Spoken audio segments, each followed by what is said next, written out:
Selamat datang di program pertanyaan tentang kehidupan dalam bentuk tanya jawab.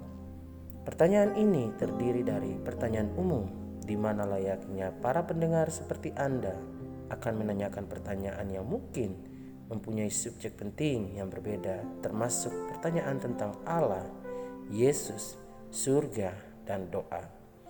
Tidak ada larangan dalam bertanya. Beberapa pertanyaan yang diajukan bersifat antagonis atau bahkan berlawanan. Tetapi saya dan tamu saya sangat menghormati sudut pandang yang berbeda saat kami membawakan program ini.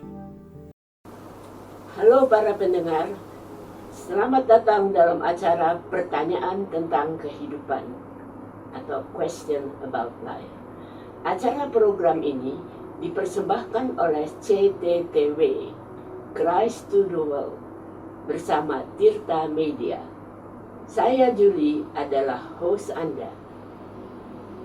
Program ini dalam bentuk tanya jawab. Kami akan menjawab pertanyaan-pertanyaan yang sering diajukan oleh orang-orang seperti Anda tentang perbedaan subjek yang penting, termasuk pertanyaan tentang Allah, Yesus, surga, dan doa. Tidak ada pertanyaan yang tidak boleh ditanyakan. Beberapa pertanyaan yang Anda dengar mungkin antagonis atau bahkan seperti bermusuhan. Tetapi saya dan co-host saya yang memimpin program ini akan menghormati sudut pandang yang berbeda. Co-host saya hari ini adalah Ibu Melasari, MTH. Halo Ibu Syuli dan para pendengar. Program kita hari ini berjudul Pertanyaan tentang Allah yang akan membantu Anda lebih banyak mengetahui dan memahami tentang Allah dan kebesarannya. Mari kita mulai dengan meminta Tuhan untuk membantu kita. Bapa Surgawi yang terkasih, tolong bantu kami pada saat kami berusaha untuk belajar lebih banyak tentang Engkau. Dalam nama Yesus, amin. Co-host saya Melasari akan membacakan pertanyaan-pertanyaannya, dan saya akan memberikan jawabannya. Mari kita mulai, Bu Melasari. Saya akan membacakan pertanyaan dari Ibu Sari. Apakah Allah itu ada? Ya Ibu Sari, Allah itu ada. Tuhan ada. Dia selalu ada. Firman Allah menyebut Dia sebagai Bapa yang kekal. Kita membaca dalam firman-Nya, sebelum gunung-gunung dilahirkan dan bumi dan dunia diperanakan, bahkan dari selama-lamanya sampai selama-lamanya, Engkaulah Allah. Allah selalu ada.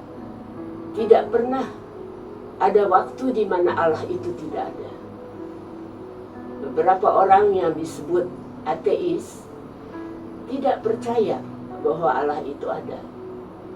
Alkitab berkata, orang bebal berkata dalam hatinya, tidak ada Allah.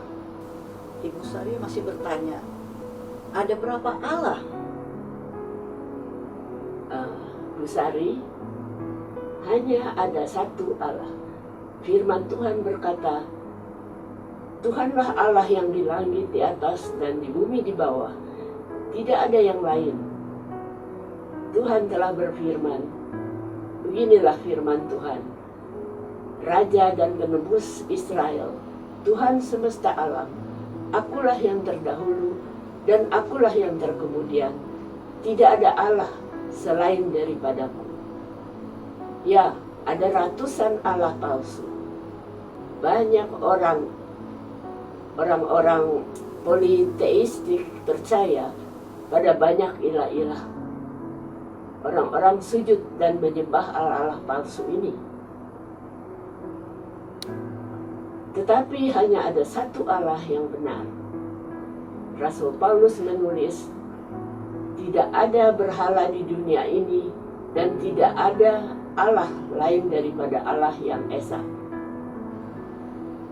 Beberapa Allah palsu atau berhala palsu terbuat dari kayu atau batu atau logam. Beberapa berhala sama sekali bukan buatan manusia, tetapi berhala yang ada dalam hati dan pikiran mereka sendiri. Allah mengetahui bahwa orang-orang akan tergoda untuk berpaling daripadanya dan berpaling kepada Allah palsu. Dia memberikan 2 dari 10 perintah Allah tentang itu. Jangan ada padamu Allah lain di hadapanku. Jangan membuat bagimu patung yang menyerupai apapun yang ada di langit dan di atas, atau di bumi di bawah, atau yang ada di dalam air di bawah bumi. Jangan sujud menyembah kepadanya atau beribadah kepadanya. Hanya ada satu Allah. Dia menciptakan kita dan memelihara kita, dan Dia sangat mengasihi kita. Rupanya Ibu Sari masih ingin mengetahui lebih lagi mengenai Allah. Ibu Sari menanyakan, bagaimana Anda tahu bahwa Allah itu ada? Dapatkah Anda melihat Dia? Ya, Ibu Sari, Allah adalah roh dan kita tidak dapat melihatnya dengan mata kita. Tetapi kita dapat mengetahui Dia ada. Setidaknya ada 3 cara untuk mengetahui keberadaan Allah. Melalui firman-Nya, 1, 2 melalui penciptaan itu sendiri, dan 3 melalui kesadaran di dalam kita. Kalimat pertama dari firman Tuhan memberitahukan kita, pada mulanya Allah menciptakan langit dan bumi. Melalui firman Tuhan, kita semua belajar bahwa Allah itu nyata dan bahwa Dia hadir. Kita dapat melihat ketepatan dan keindahan dunia di sekitar kita dan surga, dan mengetahui bahwa Allah itu ada. Alkitab mengatakan, langit menceritakan kemuliaan Allah dan cakrawala memberitakan pekerjaan tangannya. Hari meneruskan berita itu kepada hari, dan malam menyampaikan pengetahuan itu kepada malam. Tidak ada berita dan tidak ada kata. Suara mereka tidak terdengar, tetapi gema mereka terpencar ke seluruh dunia, dan perkataan mereka sampai ke ujung bumi. Surga berbicara dalam bahasa yang dapat diketahui dan dimengerti oleh setiap orang di bumi. Mereka dapat melihat keindahan dan keagungan ciptaan dan mengetahui bahwa itu adalah pekerjaan tangan Allah. Rasul Paulus mengatakan bahwa kita dapat mengetahui sedikitnya 2 hal tentang Allah melalui penciptaannya.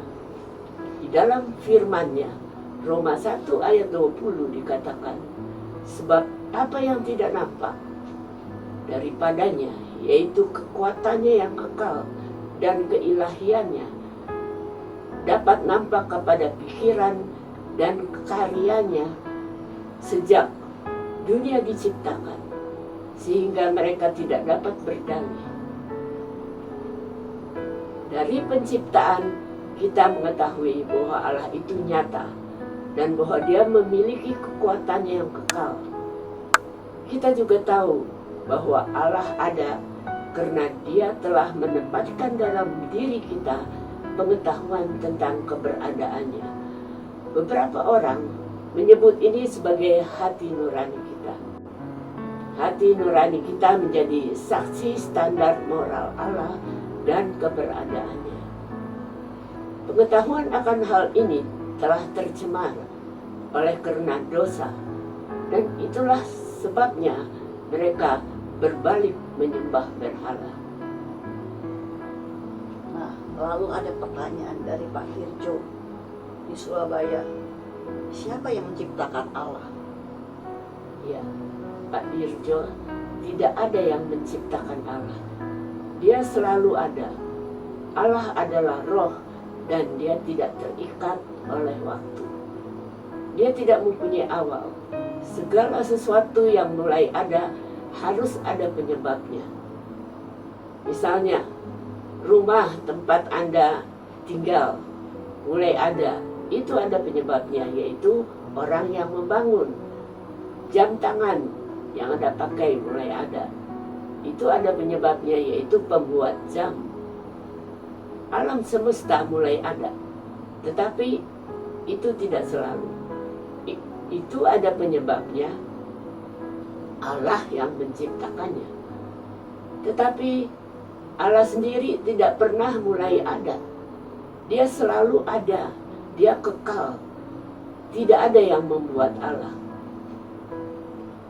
Lalu Bapak Dirjo dari Surabaya tadi menanyakan, apakah Allah itu laki-laki atau perempuan ya Bu? Oh, Pak Dirjo, Allah bukanlah laki-laki ataupun perempuan. Dia adalah roh dan melampaui konsep manusia tentang seks. Dia tidak memiliki jenis kelamin biologis. Kata anthropomorphic berarti menganggap karakteristik manusia untuk hal-hal yang bukan manusia atau orang.